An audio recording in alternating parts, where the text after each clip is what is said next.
Welcome back to the technical track. Next panel up, ML-DSA, signed, sealed, and future-proof, with Corey Bonnell, Industry Development Strategist with DigiCert, Richard Kisley, Chief Engineer, IBM HSM with IBM, and William Whyte, Senior Director, Technical Standards with Qualcomm.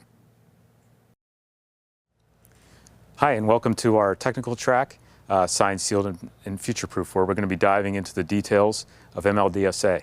That is a recently standardized algorithm that was standardized by NIST last August, and is now being positioned as one of the most widespread PQC algorithms. So we're going to be diving into detail on its use, its potential areas of concern that it might introduce when migrating to that algorithm, and also some additional considerations when considering a migration plan for PQC. So I'm joined today by William Whyte from Qualcomm, and I'm also joined today here with Richard Kisley of IBM. So when we're starting to talk about ML-DSA, we want to first consider the strengths of ML-DSA. And in particular, we want to make a comparison to traditional signature algorithms like RSA and ECDSA. And where does it make the most sense to deploy it first? So I guess, William, I'll start off with you. What do you think is the, really the primary feature or strength of ML-DSA compared to the traditional algorithms? Well, the primary feature, the primary strength is that it's not vulnerable to quantum computing, obviously. There's, as everyone knows who's listening to this presentation, quantum computers will break the widely used elliptic-curved RSA signature algorithms that are in use today. ML-DSA is quite attractive in terms of performance. It's got larger keys. Honestly, if we weren't concerned about quantum computers, we probably wouldn't be migrating to ML-DSA anytime soon. But we know that this migration is going to need to happen at some point in the future. We don't know exactly when. We know that now's the time to start to be prepared for it.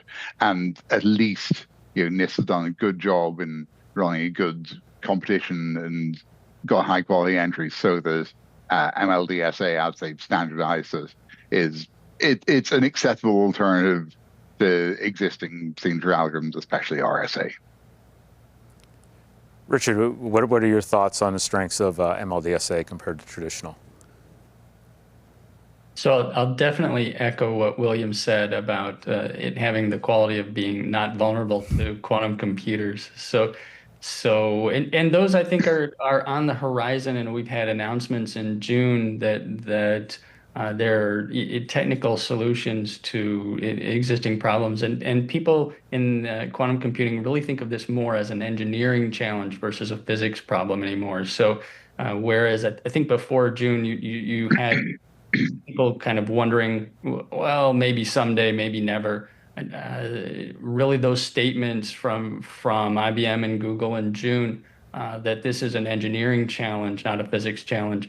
But people have this in their headlights. So looking at strengths or weaknesses, as William said, certainly the keys are larger, the signatures are much larger, and I would argue that ML-DSA is better than RSA. Certainly as you get to the upper strengths levels, you get, just because, I mean, nobody's going to use RSA 15360. But you might use ML-DSA 5, right? The performance, if you can get over the object size, the performance is really compelling. And so ECDSA is really what we're competing against when you look at ML-DSA versus ECDSA. And that's where the vulnerability to quantum computing puts ML-DSA ahead. So that's, I think, kind of an analysis of strengths and weaknesses. Yeah, so Richard, you mentioned that there are some really compelling properties of ML-DSA keys and signatures. Where do you see those ML-DSA being used most readily?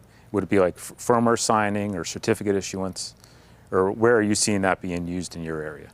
So this is really a priority question, and I like the priority from the CNSA 2.0, where they talk about code signing, web, cloud services, networking gear, operating systems. And that's where I would say we need to deploy first across industries, right? You need to secure your roots of trust, your devices, and the systems that contain those devices. And that includes attestation for those secure devices that are roots of trust and code signing for the code that runs on those devices. And this includes, right, if you're going to have certificates for device keys and for the roots of trust in those devices, those are manufacturer certificate authorities behind those. Manufacturer certificate authorities are often rooted in public CAs, although not always. And of course, so you end up with this chicken and egg scenario. You need a CA that can sign the certificate at the root of your device, and that CA has to be running a device that has PQC capabilities. So you have, but I think it does resolve. You don't have an endless cycle. What we had in our own environment is really we created an egg and then built another egg with it. And that is an ML-DSA or PQC secured device signing the certificates for another PQC secured device. It's just a simple bootstrap problem. William, in your area with vehicle-to-everything communications, are you seeing at least an investigation or considering an adoption of ML-DSA? And if you have, what has your experience been so far? Yeah, and I mean, I think as far as the prioritization questions go, yeah, a lot of my own personal work has been in VTEX communications, but I look after a broad number of security interests in standards for Qualcomm as a whole. And Qualcomm, we're a communications company, we're a chip company, and so just to echo what Richard was saying, we're seeing a lot of interest in those early stages of the CNSA guidance, the secure boot, the secure firmware update in particular. Anything where you need to burn keys into hardware by blowing fuses or something similar, and that hardware is then going to be long-lived and hard to replace. Any of those cases, we need to be considering a transition now, because those are chips that are likely to survive. They're likely to still be operational at the time when the transition still becomes necessary. If you look at VTEX in general, actually, in the VTEX setting, yes, we need post-quantum digital signature algorithms. We are bandwidth constrained. ML-DSA is standardized, but so is the alternative FN-DSA algorithm. The standard isn't quite complete yet, but it's underway. And that signature algorithm actually has the property that the signatures are considerably smaller than ML-DSA at the same security level. So specifically ML-DSA, we might or might not use in the VTEX setting. The trade-off is, and this is actually a strength of ML-DSA versus FN-DSA. FN-DSA has smaller keys, and smaller signatures, but requires floating point operations. We have less expertise in the industry in how to secure implementations of floating point operations. That might drive us towards using ML-DSA instead. That's a decision that still has to be made. One thing to keep in mind is, ML-DSA at this point is the only NIST approved signature algorithm, but there are more in the pipeline, including FN-DSA. I heard you both mention, migrating to PQC for secure boot, and also to key loading potentially in embedded devices. With that, when you're talking about constrained devices, these increased signature sizes and key sizes for ML-DSA might have quite an impact. So, Richard, what are you seeing now currently with migrating to ML-DSA in a constrained environment? So for our devices, we needed to increase the sizes for our signed responses and our signed queries. And that just makes sense. The keys are larger, the signatures are larger. So you will have to allow for that. Then when you're looking at the algorithms themselves, software versions of any of these algorithms is not particularly fast. And so while we can say a software version of ML-DSA might be a bit faster than a software version of ECDSA. And of course, they're both miles faster than RSA. You really want these implemented in hardware, both in server chips and in HSM chips and accelerators. So that will be the next thing. How easy is it to optimize these for silicon? Yes, you need a non-volatile store for these keys, and for a constrained device, you might have to look at more memory if people are putting a lot of these keys in, if you're needing to store a lot of authentication keys for people inside a small device. And of course, some devices would be constrained even to have one key where the key is so much larger. So that does need to be taken into consideration. The other part of this is the transfer cost of the bytes for the protocols, right? The signatures blow up the certificate size and blow up that transfer cost. So that is a consideration. All right. Yeah. Thank you for that insight. It really is an interesting, really interesting set of constraints that these devices present, especially too when you're talking about even, just transfer and storage and non-volatile memory of these keys. William, what are you seeing in terms of your experience with migrating to PQC in a constrained environment?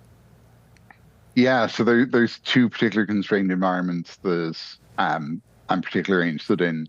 One is naturally the VTX setting, because we have limited channel capacity, and already 66% of the packet size is the crypto overhead. You multiply the crypto overhead by 10, that goes up to 90% of the packet size of the crypto overhead. That feels wrong.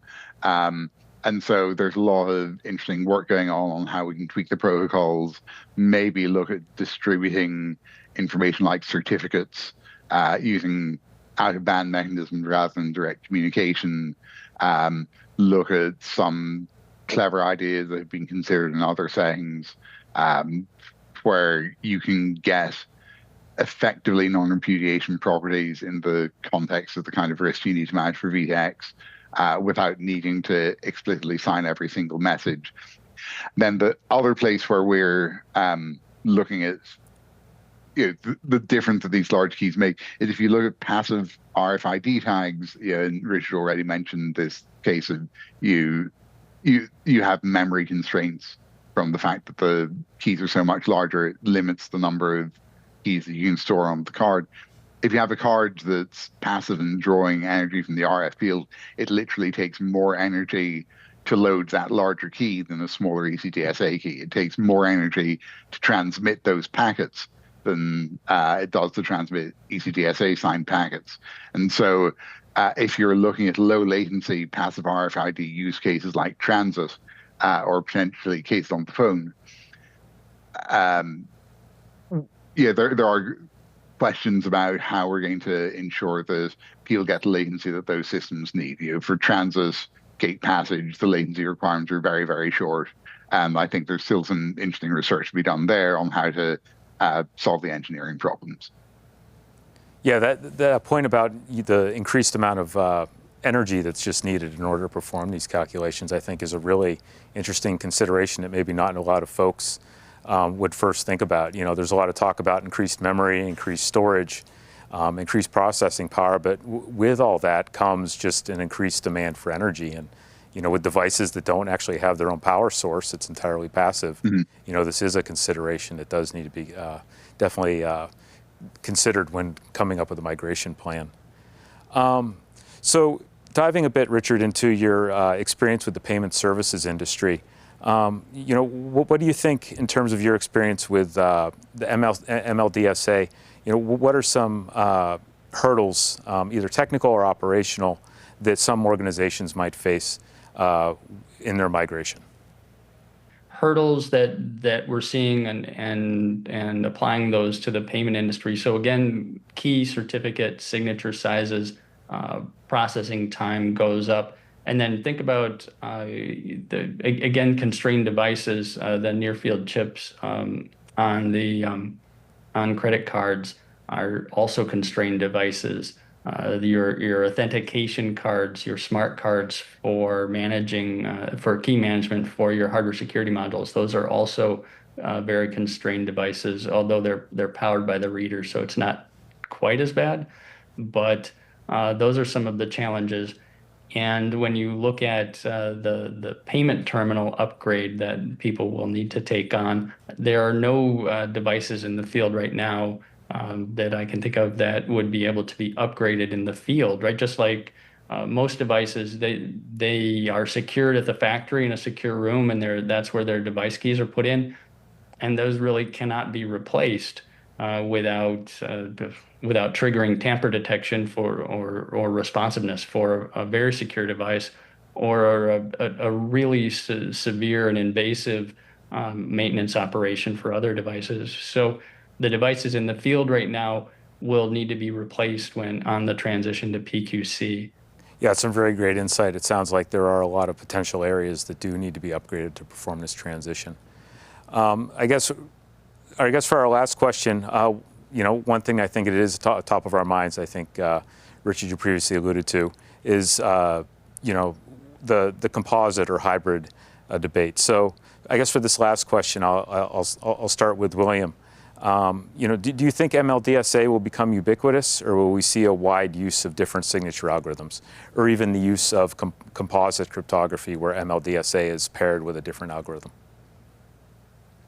Yeah, and so there's been a lot of discussion of transition mechanisms and hybrid as a transition mechanism, more in the context of encryption than signatures. So for encryption, there's a lot of interest in these hybrid handshakes in TLS and similar protocols where you do an ECC and a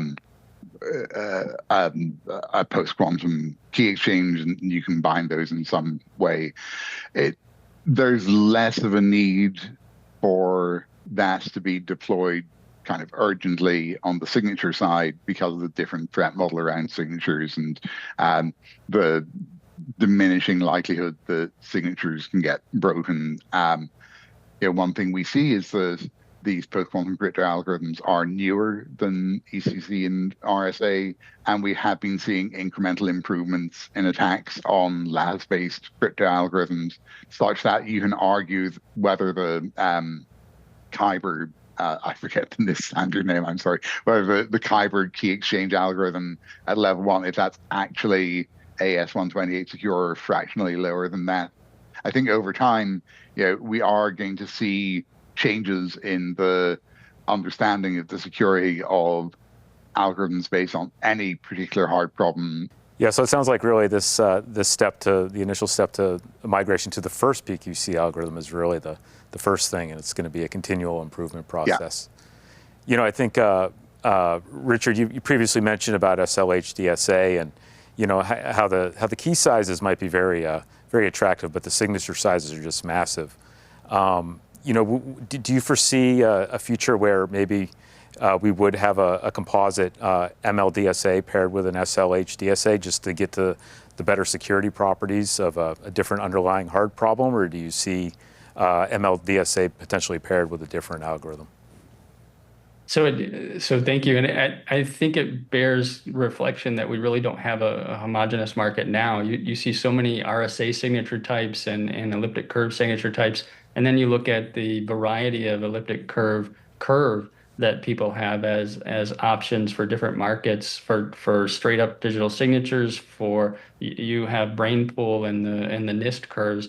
And then you look at digital assets, and they've got their own set of curves and approaches to using them. So really, I think if we did have ubiquitous ML-DSA, it would be a breath of fresh air to people that implement all these different versions of the existing algorithms. But I don't think we'll get that. I think we will get ML-DSA and others added to the mix. And then especially when you look at regional preferences, there are people and regions that will prefer composite, prefer hybrid, and prefer singular, as NIST seems to do, prefer pure. And then you'll see variants. I really do think we've got three variants of ML-DSA. You have pure ML-DSA, you have external mu ML-DSA, which is binary compatible, but will have a different API, so you'll have a different way of getting it done.